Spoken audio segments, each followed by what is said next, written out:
오늘 주시는 말씀 디모데전서 1장 12절에서 17절 말씀입니다. 교독합니다. 나를 능하게 하신 그리스도 예수 우리 주께 내가 감사함은 나를 충성되이 여겨 내게 직분을 맡기심이니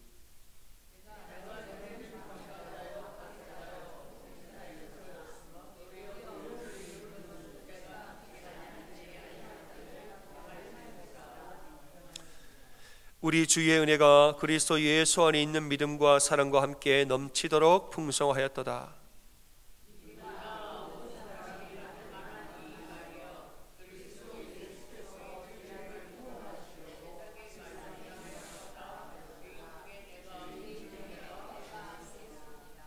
그러나 내가 긍휼을 입은 까닭은 예수 그리스도께서 내게 먼저 일체 오래 참음을 보이사 후에 주를 믿어 영생 얻는 자들에게 본이 되게 하려 하심이라.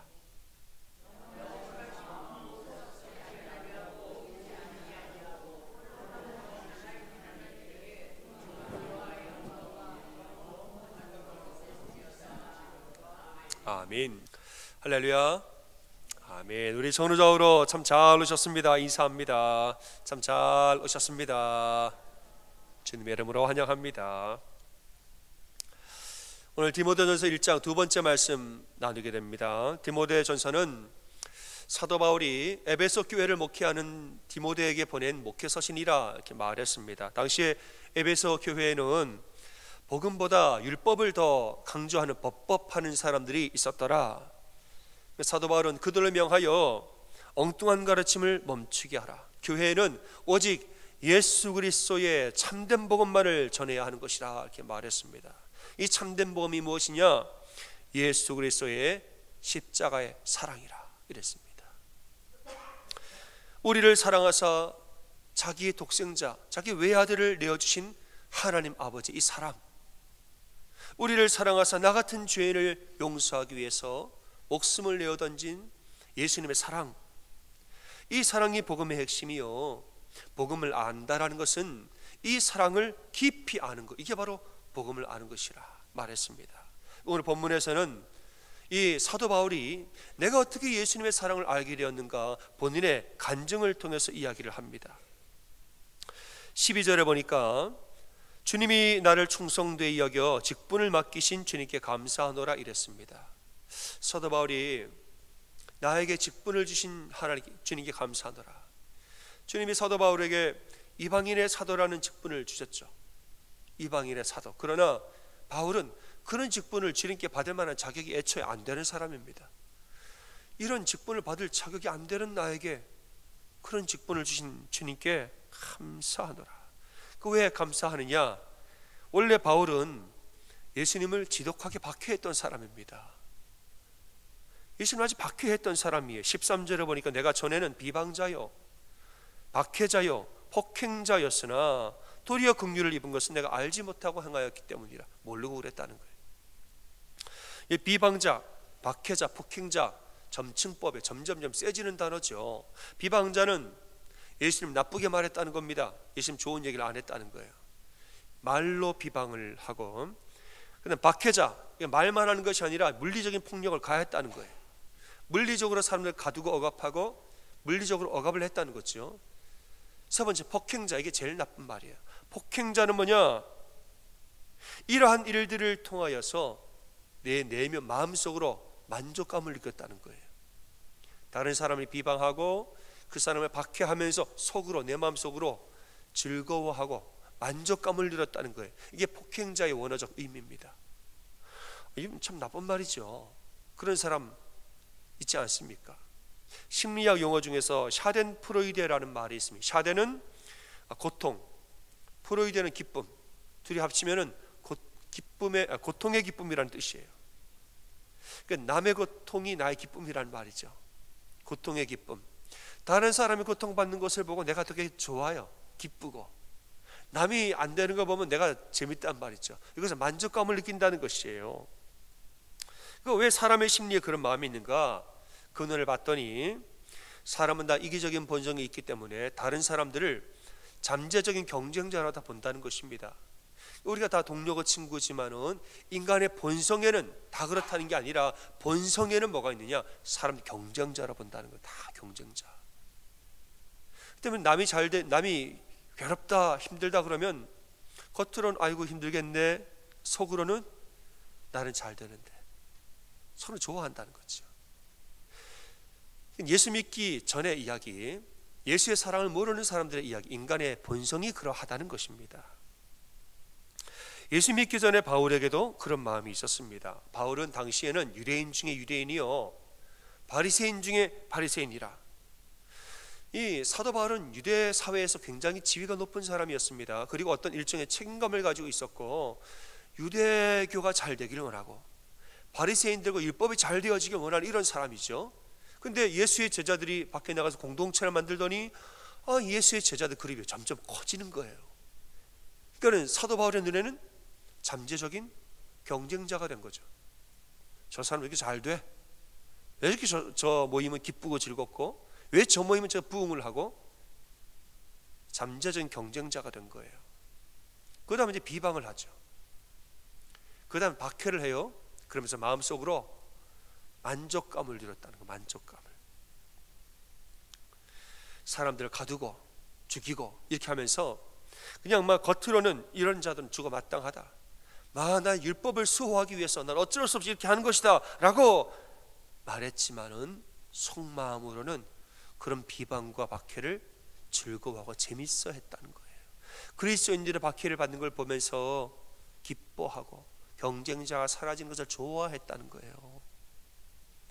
당시에는 이런 마음은 몰랐죠. 그러나 예수님을 알고 회개한 다음에, 그리고 그때의 나 자신을 돌아봤더니 참 내가 왜 그랬을까? 내가 얼마나 내 내면에 악한 마음이 있었나? 자기 자신에 대해서 15절에서는 나를 죄인 중에 뭐라고 그랬어요? 괴수라고 그랬습니다.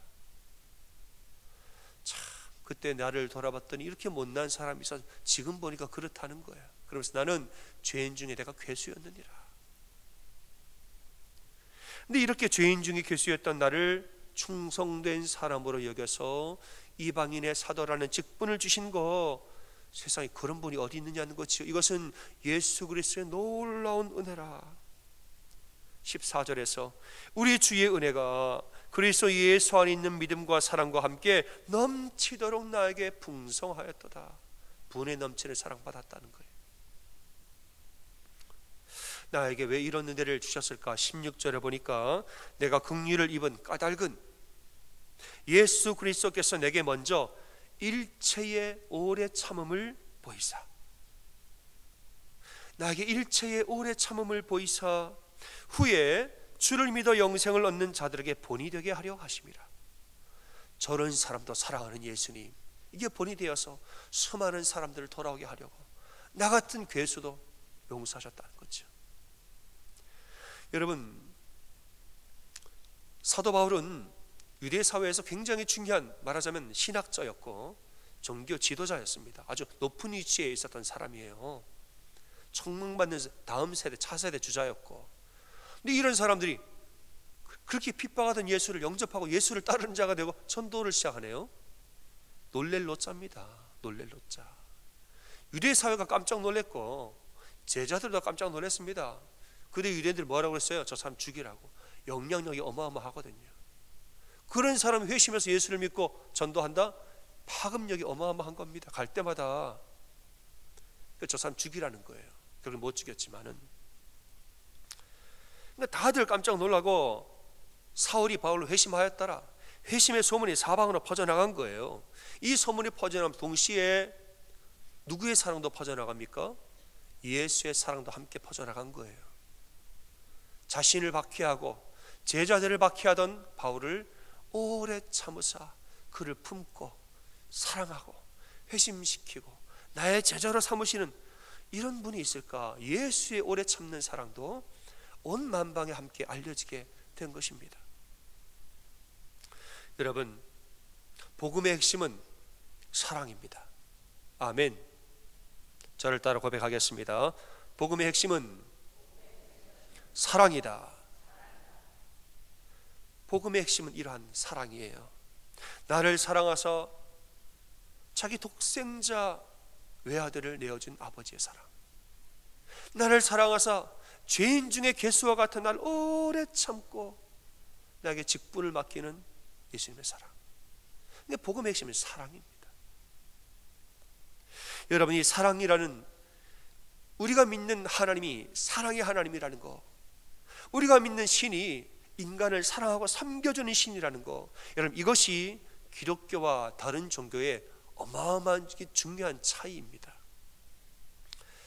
요즘에 다원주의 사회라고 말해서 신도 다원주의적으로 이 신도 괜찮고 저 신도 괜찮고, 부처님 오신 날에 교회가 성당에서 플랜카드를 내걸잖아요.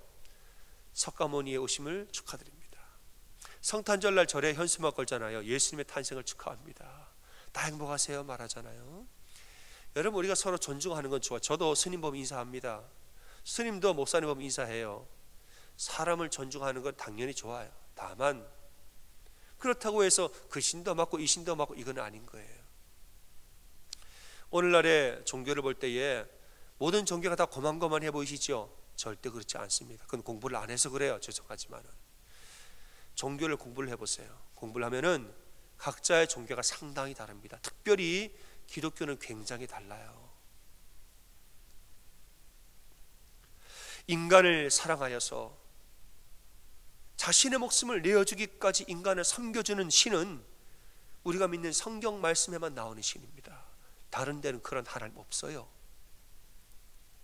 작년 5월 달에 돌아가신 팀 켈러 목사님이 있습니다. 이분이 이제 아주 뉴욕에서 리드머 교회를 개척하고 목회를 하고 뉴요커, 이성적이고 합리적인 뉴요커들을 많이 전도한, 그래서 이분은 훌륭한 변증가요, 훌륭한 신학자였습니다. 이분은 이제 대학교 다닐 때 예수를 명접하기 전에 이분의 전공이 종교학이었습니다. 이제 종교학이니까 유대교, 이슬람교, 힌두교, 유교, 불교 두루두루 다 공부를 한 거예요. 예수 믿기 전에. 객관적인 눈으로 바라본 거죠. 종교들의 차이가 뭘까 봤더니 이분이 내린 결론이 하나 있습니다. 이 결론 때문에 본인은 기독교를 믿은 거예요. 결론이 뭐냐? 다른 종교에는 사랑의 신이 없다는 거예요. 다른 종교를 봤더니 신들이 사랑이 없어요. 불교를 보면은 불교에서 자신을 비워라, 욕심을 버리고 세상과 몰아일체 하나가 되고, 얘기는 다 참 좋은 얘기다. 참 듣기는 좋은데 문제는 뭐냐? 그 안에는 이 인격체로서의 신이 없다는 겁니다. 불교는 여러분 자기 수양입니다. 신이 아니에요. 그건 자기 수양이에요. 유대교는 민족 종교입니다, 여러분. 불교에서 하는 얘기는 다 좋아. 스님이 하는 얘기는 다 좋은데 문제는 거기에는 인격체로서의 신이 없습니다. 근데 이번 생각할 때에 진정한 사랑은 진정한 인격체가 하는 것이지, 인격적인 신이 없는데 거기 어떻게 인격적인 사랑이 있겠어요? 가르침이고 자기 비움, 훈련이 자기 수양인 거예요. 다른 종교도 봤습니다. 여러분, 고대 근동에 창조설화, 세상이 이렇게 만들어졌더라, 창조설화가 여러 가지 있습니다. 길가메시 서사지, 수메르 신화도 있고. 근데 그런 창조 신화 보면 여러분, 여기에 나온 신들 되게 변덕스러워요. 고집스럽고 막 싸우고 심술궂게 싸우고. 고대 그리스 로마에 나오는 신들 얼마나 성질이 못되고 바람을 피고 인간을 부리고 자기들끼리 싸우고 배신하고 놀리고, 이 신인가 섬기기 싫을 정도로 그렇다는 거예요.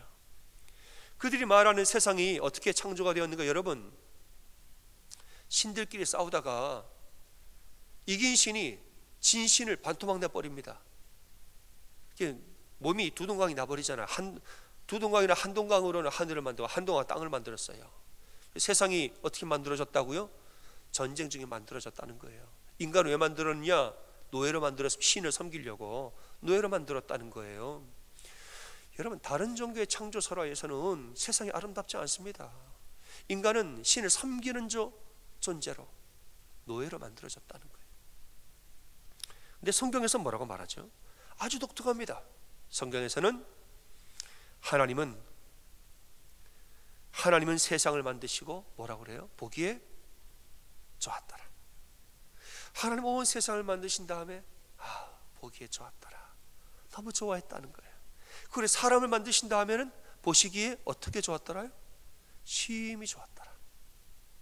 하나님이 세상을 너무너무 사랑으로 만들었다는 거지요. 세상을 만들 때에 사랑으로 만들고 기뻐함과 감사함으로 아주 존귀하게 세상을 만들었. 이런 종교가 어디 있냐고요, 여러분. 사람을 어떻게 만들었습니까? 사람은 제일 마지막에 만드는데 사람의 살기에 부족함이 없도록 모든 환경을 다 만들어 놓고 마지막에 사람 만드셨다는, 그만큼 인간을 소중하게, 노예로 만든 게 아니에요. 너무너무 소중하게 만들었다는 거지요.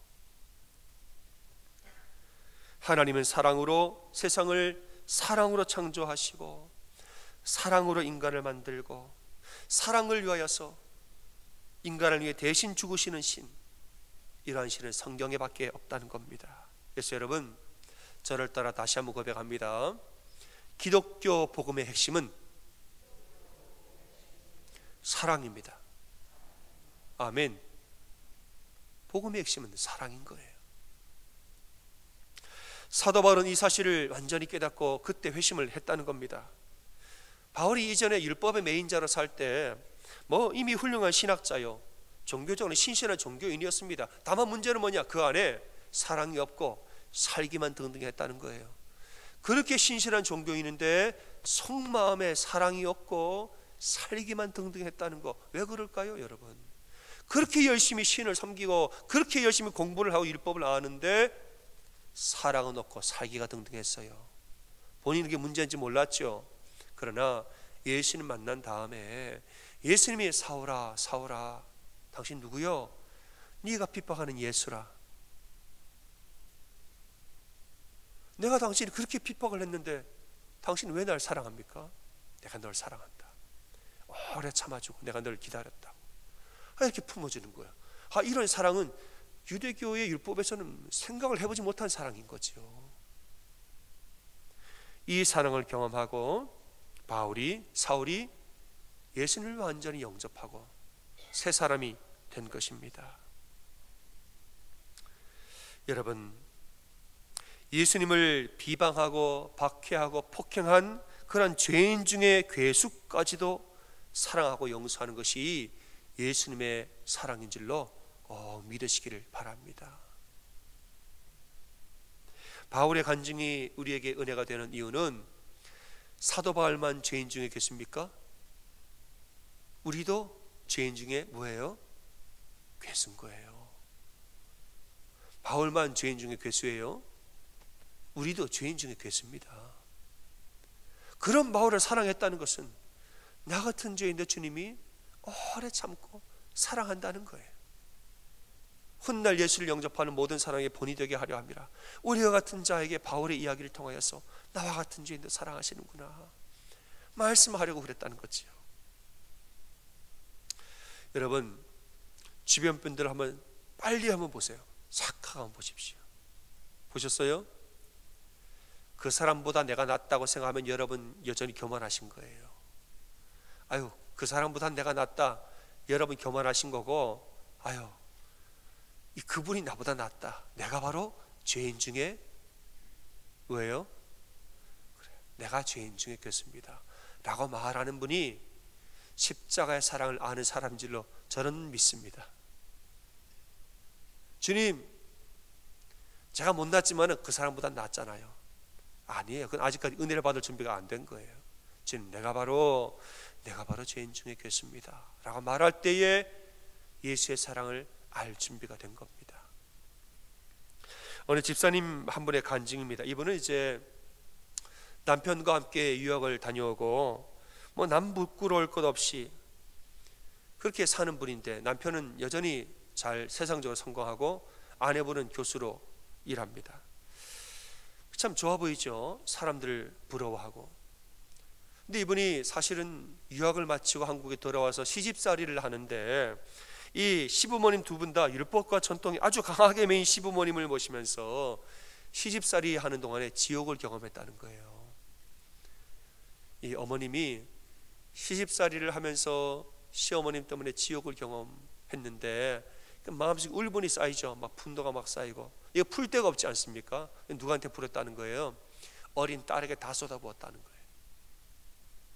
시부모님한테 받았던 이 우라와 분노를 어린 딸이 뭘 모르니까 막 그냥 딸에 다 쏟아부었다는 거예요. 이 엄마의 분노를 무방비 상태로 어렸을 때부터 막 다 받아먹은 이 딸이 나중에 커가지고 식이장애, 소화가 안 돼. 식이장애 걸리고 고등학교는 반항을 하는데 술 담배를 하고, 대학교 가서는 등짝에다 문신을 새기고 자기를 막 학대를 하더라는 거예요. 아들이 있었는데 이 아들이 어렸을 때 미국에 살다가 왔으니까 이제는 한국에 와서는 외국어 고등학교, 외국어를 보낸다고 이제 어렸을 때부터 학원을 뺑뺑이를 돌린 거예요. 어린 나이 때부터 그 가방을 짊어매고 매일매일 지하철을 갈아타면서 버스 갈아타고 다 돌렸다는 거예요. 아들이 착하니까 시키는 대로 공부를 열심히 했는데, 문제는 뭐냐? 열심히 공부했는데 외국어 고등학교에 떨어졌어요. 중3짜리 아이가 처음으로 실패를 맛본 겁니다.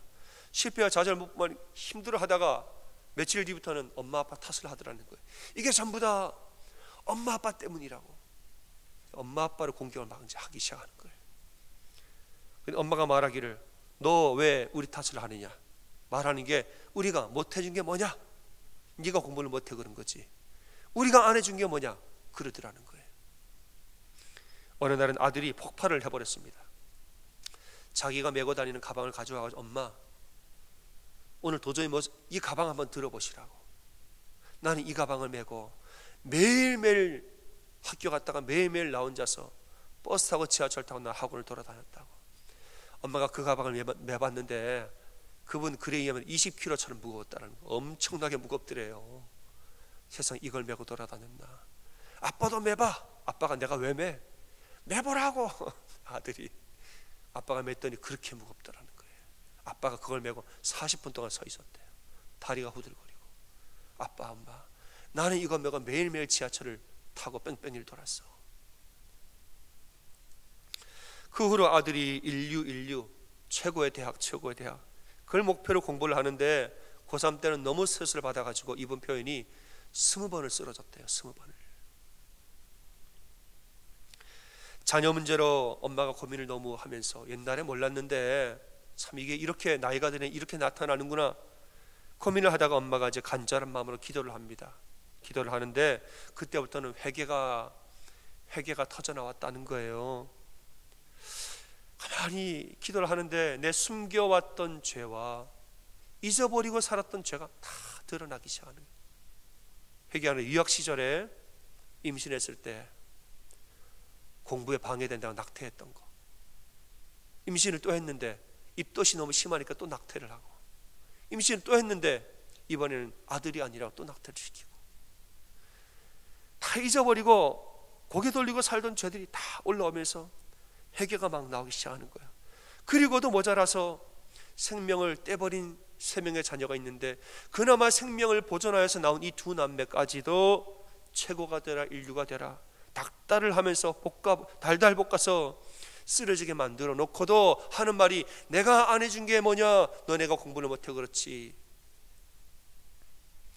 이만큼 해주는 것도 부모 잘 만난 덕인 줄 알아라고 말했던 자기를 얼마나 회개를 했는지 모른다는 거예요. 회개를 하다 보니까 내 자녀들이 부모를 잘 만난 것이 아니라 부모를 잘못 만났더라는 거죠. 나 같은 부모 만나서 이만큼 해주는 거 덕인 줄 알아라. 예수 믿기 전에 그랬는데 예수 믿은 후에 가만히 보니까 미안하다. 나 같은 부모 만나서 너네가 고생이 많구나. 내가 바로 죄인 중에 괴수라고 고백을 했다는 거예요. 이렇게 회개를 하니까 예수 그리스도의 십자가의 보혈이 그 엄마의 마음을 다 씻겨주시고, 내가 널 오래 참았느니라. 내가 널 오래 참았고 오래 기다렸고, 네가 그 죄를 회개하였으니 내가 너를 사랑하고 보혈의 은혜로 죄를 다 씻겨주고 정결케 하는 은혜를 받은 줄로 믿으시길 바랍니다. 여러분, 우리 인생에 재물이 전부가 아니고 성공이 전부가 아닙니다. 사람은 사랑으로 사는 것이에요. 저를 따라 고백합니다. 사람은 사랑으로 산다. 사람은 사랑으로 삽니다. 하나님은 우리를 영혼 육체의 온전한 인격체로 우리를 만드셨습니다. 사람을 이 하나의 온전한 인격체로 우리를 묶어주고 성장시키는 것은 사랑밖에 없는 거예요. 사랑이 없지요? 그럼 영혼 따로, 육체 따로 놉니다. 영 따로, 혼 따로, 육 따로 노는 거예요. 그러나 우리에게 사랑이 임하면 사랑이 셋을 하나로 묶고 그 존재를 온전한 인격체로 성장시키는 거예요. 근데 문제는 뭐냐? 이 사랑이 나에게는 없다는 거예요. 이 온전한 사랑이 부모에게는 없고 오직 예수의 십자가 안에 있다는 것입니다. 여러분, 부모의 사랑 대단하지요? 대단해요. 그러나 온전한 건 아니에요. 부모의 사랑이 기가 막히고 열정적으로 불타오르지요? 그러나 옳은 것은 아니에요. 우리가 아무리 열정적으로 사랑하고 진심으로 사랑한다 할지라도 내가 불완전하니 내 사랑도 불완전한 것입니다. 그러나 이 사랑은 나에게 없고 예수 그리스도의 십자가의 온전한 사랑이 있는 줄로 믿으시길 바랍니다. 우리는 예수의 사랑이 필요한 사람들입니다. 우리 모두는 예수님의 사랑이 필요한 존재예요. 십자가의 보혈의 은혜가 나를 만지셔야 하고, 십자가의 사랑이 나에게 부어져야 하고, 십자가의 은혜가 내 안에 충만하게 채워져야 하고, 그 사랑으로 내가 사람들도 사랑하는 것입니다. 한 남자 집사님의 이야기입니다. 이분은 매일 아침마다 학교 가는 아들한테 기도를 해준대요. 하나님, 오늘 우리 아들 머리부터 발끝까지 다 지켜주시고 하나님께서 보호해 주세요 하고 매일 아침마다 기도를 하고 학교를 보낸다는 거예요. 그럼 이 아들이 학교 가서 아주 모범적으로 잘 지내야겠죠. 잘 지냈을까요? 그런 줄 알았는데 어느 날 경찰서에 전화가 왔다는 거지요. 그 아들이 자기 친구랑 같이 중국집 오토바이를 몰래 허락받고 타지 않은 거죠. 그죠? 중국집 오토바이를 몰래 그냥 훔쳐서 타다가 걸려서 경찰서에 왔다는 거예요. 그 얘기를 듣고 경찰서에 갔더니 아들의 얼굴이 새파랗게 질려 있더래요. 새파랗게. 근데 그 친구에 있잖아요. 옆에 있는 친구의 얼굴은 얻어 터져서 피가 나고 있더래요. 그 친구의 아버지가 와가지고 아버지가 오자마자 발로 차고 뺨을 때리고 막 주먹을 때려가지고 친구의 얼굴은 이미 만신창이 입술이 터지고 피가 나고 우리 아들은 얼굴은 파랗게 질려 있고 아버지 속에서 이 우라가 확 하고 치밀어 오르다가 그 순간에 갑자기 이러지 말자, 내가 기도하자, 이런 마음이 들었다는 거지. 그리고 아들한테 가서 아이고 어쩌다 여기 왔냐? 그랬다는 거야. 어쩌다 여기 왔어? 그리고 말하기를 괜찮아, 같이 우리 기도하자. 아들 안아주고 그 자리에서 경찰서 기도를 했다는 거예요. 하나님, 아들이 죄인이 아니라 제가 죄인입니다. 제가 아들이 문제가 아니라 내가 바로 문제 부모입니다. 나 대신에 우리 아들이 지금 수고를 하고 고생을 하는 것입니다. 하나님, 부족한 저의 회개를 받아주시사 이 사건이 은혜 가운데 마무리되게 해주세요. 기도를 했다는 거예요. 경찰서를 나오면서 아들이 물어봤습니다. 아빠, 내 친구 아버지는 오자마자 때리던데 아빠는 왜 나를 안 때렸어? 물었다는 거예요. 아빠가 하는 말이 아이고 이렇게 이쁜 아들을 내가 어디를 때려? 너는 아빠의 아들이기 전에 하나님의 아들이니 너도 어른이 되거든 네 자녀를 믿음 안에서 길러야 한다. 그래 집에 왔다는 것이죠. 사랑하는 여러분, 사람은 사랑으로 삽니다. 아멘. 사람은 사랑으로 살아요. 우리의 영혼과 육체, 우리를 한 온전한 인격체로 우리를 묶어주는 것은 온전한 사랑입니다. 온전한 사랑이 그 존재를 온전하게 기르는 거예요. 그러나 아쉽게도 그 온전한 사랑은 우리에게 없고 예수님에게 있어요. 부모도 불완전한 존재라 부모의 사랑이 대단하긴 하지만 온전하진 않은 거예요. 각자 자기 소견에 옳은 대로 사랑하는 것이지 진리대로 사랑하는 법을 우리도 모릅니다. 하지만 그 사랑은 예수 그리스도의 십자가에 있다는 거죠. 우리 모두는 예수의 사랑이 간절히 필요한 존재임을 믿습니다.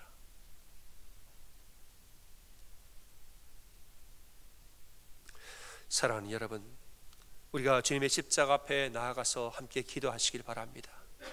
십자가 앞에 나아가서 주님, 나는 연약하니 당신의 사랑을 나에게 부어주십시오. 예수의 십자가 보혈로 우리의 죄인 중에 개수와 같은 나의 모든 죄를 다 보혈로 씻어주시고, 예수의 보혈로 나의 아픔을 치료하시고, 예수의 보혈로 나의 상처를 씻어주시고, 예수의 보혈로 나를 창조 때와 같은 아름답고 존귀한 존재로 나를 회복시켜 주시옵소서.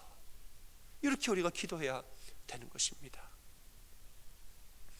여러분, 예수님의 보혈이 나를 정결케 하고, 예수의 보혈이 나를 회복시키시고, 예수의 보혈이 나를 온전케 하는 줄로 우리는 믿습니다. 이 말씀을 믿고 정말 예수의 보혈과 예수님의 사랑을 간절히 사모하는, 그렇게 기도하는 여러분 다 되시기를 주님의 이름으로 축원합니다. 아멘.